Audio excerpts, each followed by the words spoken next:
Hello, and welcome to another episode of Inside the World of MACK'S HEADROOM.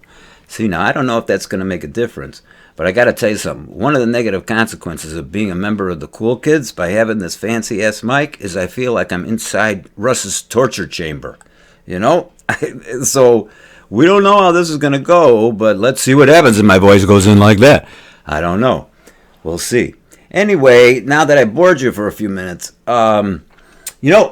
I have found myself in this like little rabbit hole, and it's sort of like an intersection between this little thing I've gone off on about social media just in general, and also Russ McKamey in a way, in an offbeat way, and that has to do with a History Channel like little mini series I saw, and it was called The Selection, Special Operations Experiment. And then there's like several episodes. I'll put a link, at least for one of the shows, and then you can just kind of follow along if you want to watch, in the description box. But anyway, I just, I have a problem, because if I was better at this shit, I'd be able to do like my friend Justice Sleuthing does, and put some other taped stuff on my show. But I really don't know how the fuck to do that. So I just want to make a commentary about it, because I think it really adds something very intense to the Russ McKamey narrative. But I say that it has something to do with social media because I snatched it off social media, see? And that broadened this experience I had. So I'm going to have to describe it, because I can't show you the pictures, which of course give you so much more drama, But, excuse me, I'm very stoked on this show. And the reason is that I think if for whatever reason, if you believe that there's some validity to going through an experience like McKamey Manor for whatever reasons, this thing that I saw is the clean, right way to go. And let me tell you something. It lasts 4 days long, okay? So it ain't for chickens, but I'm going to try to break it down a little bit so you understand why I'm so hip on it, and then hopefully just you'll watch it, because I think it explains a lot of things about what's wrong with Russ McKamey. And if you, for whatever reason, if you believe that sort of experience is positive or life-altering or something like that, this is the way to go.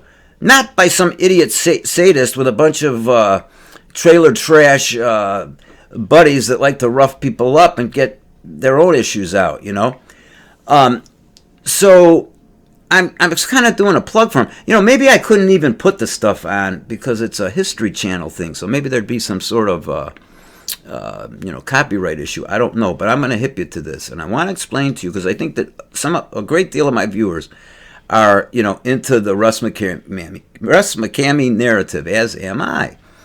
And when I saw this, I just kept thinking, this is what it's about. Let me try to explain what it is. They call it the Selection, Special Operations Experiment. Okay, what it is these guys that worked in the selection process, okay, of selecting guys like Rangers, SEALs, whatever else those fancy guys are, within the various subsystems of the armed forces. They were originally into that. Now, Russ, I know, has military experience, but these guys are the real McCoy. And what they do is they take civilians.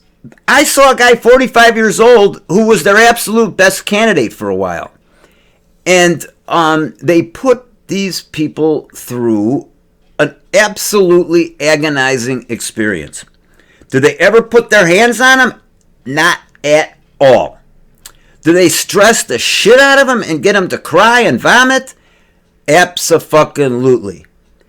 But anyway, what it is I can't even say it's simulated, because they're actually putting these people through what they would do when they're trying to select the right kind of person to go into special ops. So this isn't even like special ops boot camp. This is like how they select people out.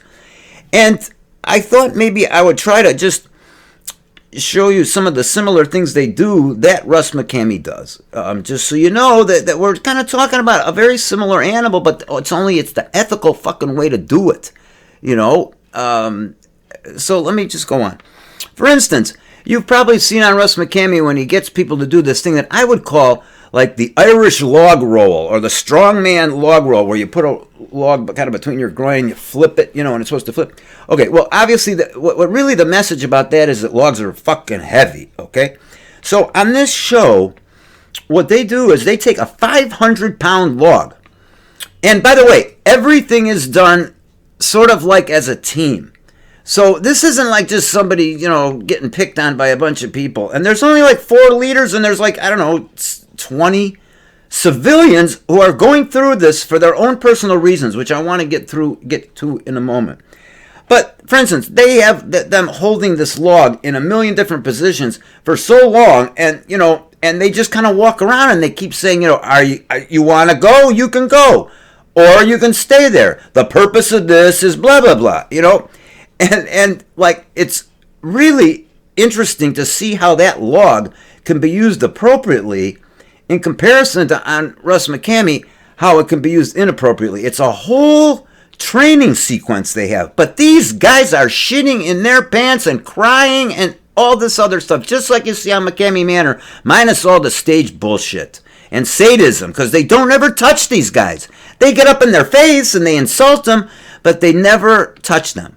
Okay? And they're buff dudes. Look, compare Russ McKamey, to what are these guys? These guys are so buff, it's unbelievable. Beautiful tattoo work, by the way. And but keep in mind, this was their business. They trained people to select who could go into ranger type training, whether it's SEALs or whatever. Okay, another thing they do, they blast these guys with all kinds of water. At one point, there was a very interesting scene where they actually sent people in teams of like around 8 or so, and they had them lock arms. And then and it's freezing outside, and the water's cold as ice, and the waves are like pretty intense, enough to blow a line of 10 people with their arms locked away. Over, under the water. I'm talking about waterboarding, right? I mean, that's a little closer. You're getting waves shoved up your nose, And they just make them sit out there and keep supporting each other. And they'll walk by and they'll say, look, the goal of this is not to succeed. The goal is to experience discomfort. So you have to, and they go on and on explaining this, And it's very abrupt, and they're sort of rough dudes, but in no way they can be very, I don't want to say condescending, authoritarian. Because as soon as they see somebody like having a hard time, they just say, why don't you just quit? And I don't know if they're being paradoxical or not. But a lot of times those conversations end up with someone tearing their patch off and walking away. And many times the guy kind of, talks them into continuing. And then, then just to talk about props, okay? They also took in groups these people, and they the trainers, who by the way do almost everything that the contestants do. These guys are really in shape. It's unbelievable. And they took a garbage can, and they used CS gas. Okay, now I'm one of those kooks who likes sort of like non-lethal weapons, CS and pepper gas are like hamburger and filet mignon. I mean, after CS goes off, it gets on your clothes, it gets in the room. That's why you can't buy CS gas anymore. Now you get that capsium stuff, though, but it's nowhere near it. And they blast off a thing, and they just tell the people, breathe it in, it's gonna hurt. The goal of this is to experience tolerating pain. I mean, it's very clear. It's not any of this bullshit. You fuck with your face, open your mouth, call you names. This bullshit. That's abuse. This is, at least it's ethical, And it's the people are in more earnest pain than I think the histrionic pain I hate to say that some of the members I see go through because they're under a trance state, blah, blah, blah. So it may be a little more over-dramatized. These people are not under anything. And it's 4 days long. Okay? So they use tear gas. Another thing they do, just like Russ, is they take except they don't use a garbage can and make the guy look humiliated. But instead they take like a big backpack and they stuff it with like weights, like you weight lift with. They stuff it with weights and they just make these guys walk in a perfect line up hills and for like 2 hours. And they're crying, and and these guys, what they call the instructors. You notice they're not actors; they're instructors. So that's an interesting point, I think. They'll say, "Come on, catch up! I don't want to have to yank your patch," and then the guy, but he has to push himself. But they're always explaining the goal of every task. It's very interesting. However, you now may think, oh, this is just another one of those survival shows. But it ain't. And I'm going to tell you why. Just a minute. I have to... Oh, here, I already flipped my page, I guess. I'm going to go out on the limb a little bit, but I've seen enough disclosure and commentary about I guess we'll call them victims, okay, but the participants.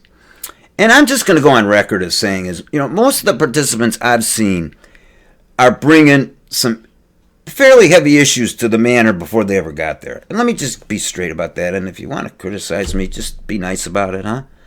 But that's what I think.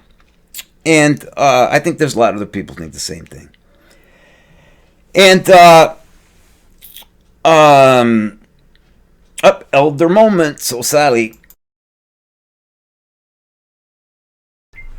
That didn't take long. Okay, well, with that in mind, I feel that, as I said, I think a lot of the participants bring their own issues to the manor. Well, in this program, what they do is after they've started to really wear down these folks, they start bringing them into interrogations with a bag over their head.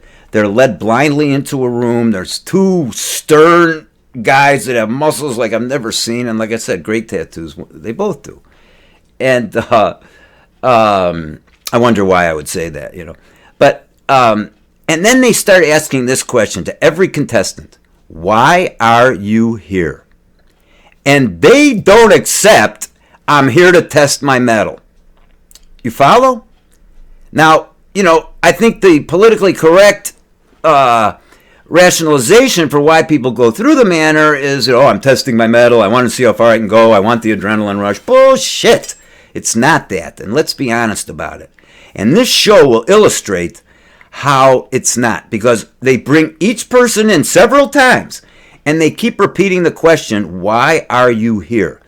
And basically what ends up happening, it's almost a little bit like Scientology, I hate to say, but what ends up happening is the people start breaking down and telling them really why they're there. And there's some very tender stories. I was crying at one point. There's a guy who's 45 and is probably one of the best people there, actually. And, he gives the political answer, I wanted to test my mettle. And they go, no, that won't do. If we don't get an answer in 3 minutes, we're taking your patch. It's like that. And, the guy sort of starts talking about first, I don't know, he didn't get along with his father, and then he discloses he was sexually abused, and then he discloses that he had a grandfather that he loved dearly and who was a war hero, and he felt that this was a way of honoring his grandfather. This got really deep, and he made another comment that I just can't quite remember. But this is what happens to. I don't know about everyone, but there's it's a part. It's like I said, there's probably 4 parts to it, and every episode there's probably 3 or 4 people that are interviewed, and just pulled out of whatever they're doing, put a bag over their head, and dragged into this room, and have to face these 2 guys who just keep asking, "Why are you here?" And the disclosures that come out are really heavy. This dude I'm talking about, this 45-year-old guy, they said to him some obscure question like, do you know his father was like, his grandfather that he admired was in like the armed services of some branch, and they said, "Do you know the armed services code?" And he like sat there and recited it. Now I don't know if that's exactly what happened, but I mean this guy recited word for word, like crying, this thing that he had memorized, because they knew that if he admired his grandfather so much, he would know this. And if he didn't, then they would have hammered on him. You know, no, why are you here? We want to know. It's quite impressive. It's quite impressive. Now, I hope you got an idea what it is. Now, why is this better, more ethical than the McKamey Manor? Okay, first of all, I want to tell you something. There's no sadism. They do fuck with their heads, but it's not like they twist like they try to confuse them. It's more like they just challenge them in these very indirect ways sometimes, and sometimes very aggressive ways. But they're definitely inside their head. The contestants are definitely under the control of these guys. There's no two ways about it. I don't think they use hypnosis though. I think it's just like military stuff, structure and order and authority and that kind of thing. Maybe that's hypnosis too. I don't know, but there is absolutely no sadism. They're not getting anything out of this unless maybe it's psychological when they watch the show. I get something out of watching my shows. I don't know. There's nothing wrong with that. Also, there's a big focus on them just constantly explaining to them what the goal or what the purpose they hope this person's going to get out of doing this, or what a group of people are going to do. Because there's this whole kind of leadership thing and this kind of teamwork thing. So they're teaching these people and putting them through excruciatingly difficult things. Like if you see these people get bowled over by these waves, it's nothing like it's so much greater than someone in Russ's bathtub that I can't even compare it. They're bowled over and over and over again. They're gasping and coughing. I mean, it's really heavy. So, I have to say that what they're really into is explaining what they're doing and also being very frank about the fact that there's something valuable about just pushing your wait, how do they say it? Pushing your mind further than it would go, because your body always goes further than you think. That's kind of one of their strategies. So it's sort of like this self-development thing in a way. It's very interesting. But I want to point out that still the people that go there are suffering from something. And I've been bashful about just being so open about it in the fear of being politically incorrect. But I think a lot of these people bring a lot of issues to the manor, and that they're hoping that that's going to make it go away. I think this is a far more ethical thing. Another thing I want to mention is that this is a highly controlled environment. I mean, this is not a bunch of, guys that live in a trailer park, having some good old fun, at someone else's expense. These are like professionals. They just happened to leave the service and found that this might be an interesting avenue to use their training, and I can't blame them for that. I think it's really cool. I don't know that I want to go through it, that's for sure, and not after having 2 heart attacks in a week. But it's a very highly controlled. It's so much different than Russ McKamey.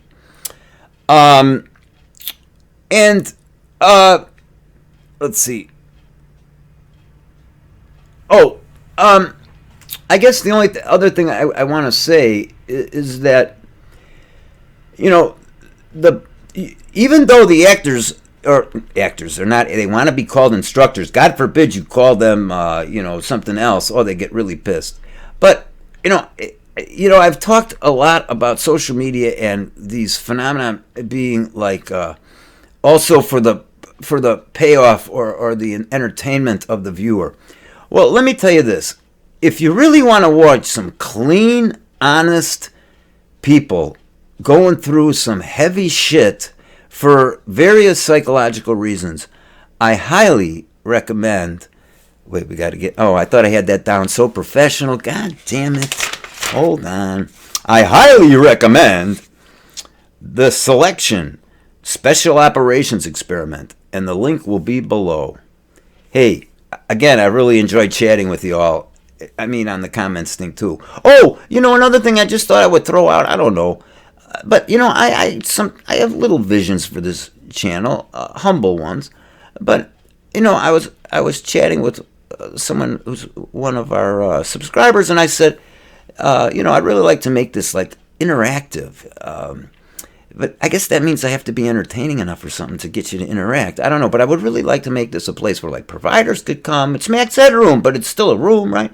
And a place where providers and not providers, that's mental health talk. Creators and viewers and people could come and not be shitty. I don't want to get into YouTube wars. I really have disdain for that. So anyway, I highly suggest the special, I'm so amateurish here, the Selection Special Operations Experiment on the History Channel. I'll put one of the links below, and you can kind of follow it from there. And once again, I hope you enjoyed this, and thank you very much for spending another evening of me with Inside the World of Mack's Headroom. Bye. Oh, shit.